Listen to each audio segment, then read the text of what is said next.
Ако има една технолошка компанија која привлекува жестоки критики од новоизбраниот председател Доналд Трамп, тоа е Мета, матична компанија на Facebook и Instagram. По изборите во САД, Мета работеше на подобрување на односите со Трамп, додека тој се подготвува да се врати во Белата куќа. Компанијата даде $1 милион на фондот за инаугурацијата на Трамп. Извршниот директор на Мета, Марк Закерберг, најави промени за да се осигура дека ќе има поширок опсег на слобода на говор на Facebook и на другите платформи на Мета.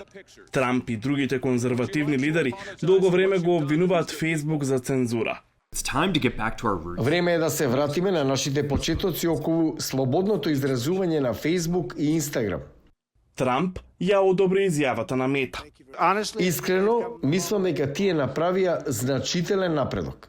Во САД, Facebook ќе престане да ја користи алатката проверка на факти спроведувана од трета страна. Наместо тоа, корисничката заедница ќе дискутира за објавите. Ќе бидат укинати ограничувањата за теми како што се имиграцијата и родовиот идентитет.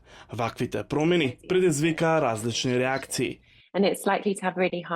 Веројатно тоа ќе има штетни влијанија. Веќе знаеме дека жените, луѓето кои не се бели, ЛГБТ плюс заедниците, како и други групи како активистите, се соочуваат со навистина голема дискриминација и омраза и напади на интернет.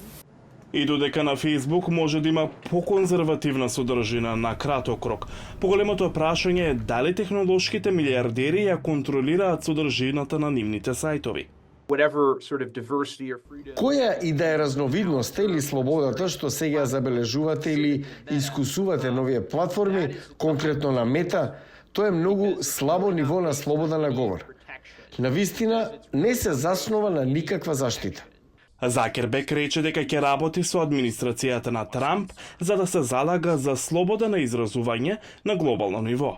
Ќе работиме со председателот Трамп за да ги вратиме владите ширум светот. Сепак, усогласувањето со администрацијата на Трамп за слободата на говор е веројатно дел од стратегијата на технолошката индустрија за постигнување на своите долгорочни цели, како што е влегувањето на кинескиот пазар. На овој начин се добива многу моќ во геополитичко позиционирање.